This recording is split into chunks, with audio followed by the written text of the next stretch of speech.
Bonjour et bienvenue sur mon blog. Je suis Benjamin Braquet, consultant en marketing digital et dirigeant de la société Braquet Consulting. Aujourd'hui, je suis très heureux de vous présenter Frédéric Gaille pour cette vidéo. Alors Frédéric est en fait consultant en référencement naturel. Il est certifié Google Analytics et il accompagne depuis plus de 10 ans des entreprises pour les aider à être mieux positionnées sur les moteurs de recherche et en particulier évidemment Google. Bonjour Frédéric. Bonjour Benjamin. Alors déjà, est-ce que tu peux nous expliquer en quoi consiste le référencement naturel ? Le référencement naturel, c'est une somme d'actions qu'on va mener sur un site internet afin d'en améliorer sa visibilité et son positionnement dans les pages de résultats de recherche de Google. Alors, et en quoi le référencement naturel peut contribuer au développement commercial d'une entreprise ? Il faut savoir qu'aujourd'hui, Google en France, c'est près de 90% des parts de marché. La majorité des internautes passent donc leur temps à se renseigner, que ce soit sur un produit ou un service, sur Google. Une entreprise qui ne serait pas présente dans les premières pages de résultats, dans la première page de résultats et surtout dans les trois premiers résultats, se priverait d'une source de trafic et de conversion, c'est-à-dire de chiffre d'affaires importante.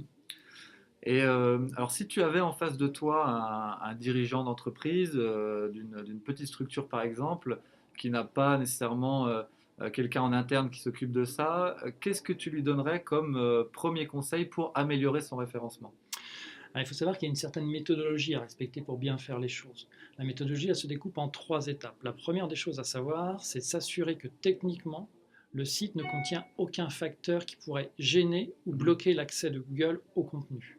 Ensuite, il va falloir s'assurer, d'un point de vue éditorial, là, plus que technique, il va falloir s'assurer qu'on possède sur le site les mots-clés recherchés par les internautes. Vouloir se positionner sur des mots-clés sans avoir le contenu correspondant, c'est une tâche quasiment impossible.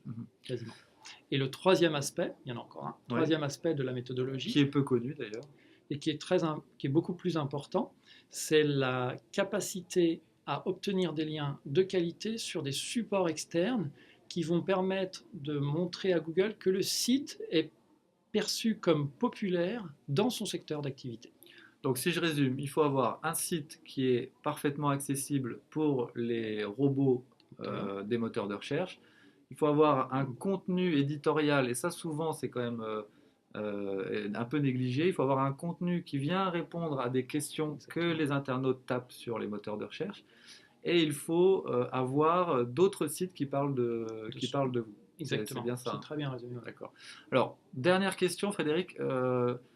Quelles sont les évolutions qu'on peut attendre ou les nouvelles tendances qu'on peut attendre en 2016, puisqu'on sait que Google modifie régulièrement son algorithme. Donc, quelles sont les prochaines tendances qu'on doit prendre en compte ?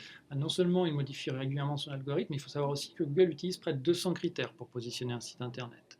Donc aujourd'hui, en 2007, il y a une priorité qui est donnée à la qualité des contenus. Plus que jamais, il va falloir s'assurer que le contenu que l'on rédige est non seulement unique, original, mais aussi répond à de réelles problématiques des internautes.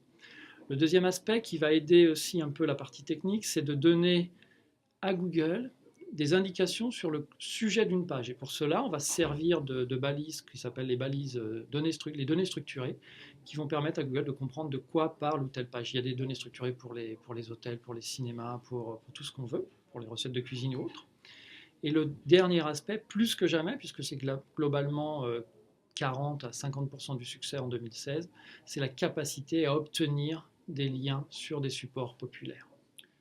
Ok, écoutez, merci Frédéric. J'espère que ça vous a éclairé sur le référencement naturel et sur ce qui constitue les actions qu'on doit mener quand on parle de référencement naturel.